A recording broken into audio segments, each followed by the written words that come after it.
Skopós, the new defender with Operation Twin Shells, which if you get the battle pass, you can get her just with that. Or if you want to get her with Renown, she does drop on the 24th.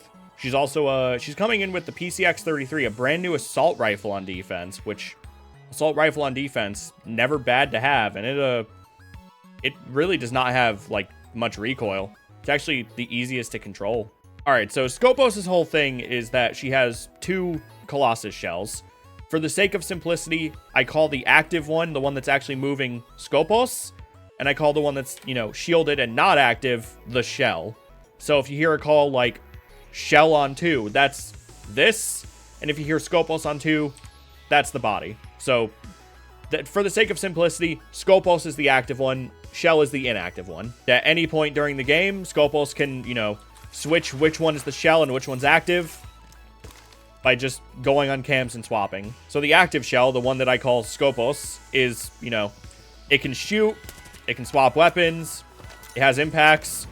It's, you know, it's an operator. It can barricade, it can do everything an operator can, basically, except have a second gun. The inactive shell is effectively a deployable shield and a bulletproof cam in one gadget. So a lot of people likened it to Mira. I pretty much just call it a bulletproof cam, because that's basically what it is. Because, you know, it's got the shield, can't shoot it, and it's got the glass up front, which you can't, you know, you can't shoot through. But you can melee it like any other cam. So Skopós is sort of marketed as sort of a roamer. I really think you should be playing her as like an anchor, maybe like power positions and sight at best, because what people think could happen is you go to rush Skopós and then she just swaps out and there's no danger. But first of all, she has to go on cams to swap out, so her active body's already, you know, very vulnerable. And on top of that, the actual animation to swap takes a million fucking years. So play her off power positions, try to play her, you know, not really as a roamer as much as like a bulletproof cam with a little extra feature. The way that I played Skopós and what I saw the most success as is using her to hold 2 power positions at once and be reactive with it. So I put one in study because it's Villa. Everyone fucking attacks study. If they decide to attack study, now I have my active body that can play off that while they're putting resources into the shell. Or if this shell sees that they're not attacking study and they're actually pushing 90 side, what I will do is I'll position the other one here where I'm already playing 90 and swap.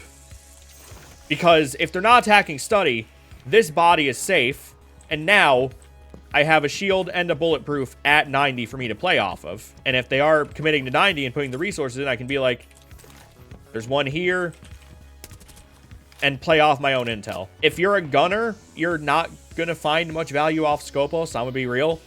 If you're a support player, someone who is really used to using util and actually playing, like, positions, you're going to get a lot of fucking value out of Skopós.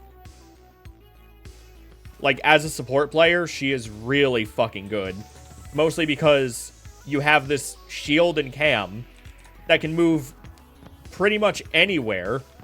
And if, you know, if you really have to come back to sight because the area you've got a cam isn't working, you can reposition the shell. You can just move it where it's more relevant and just play off the shield that you just put down. Like, as a support player, Skopós is really fucking good. As a gunner, she's got a good gun, but, like, at least play someone with, you know, set it and forget it util if you're going to play as a gunner.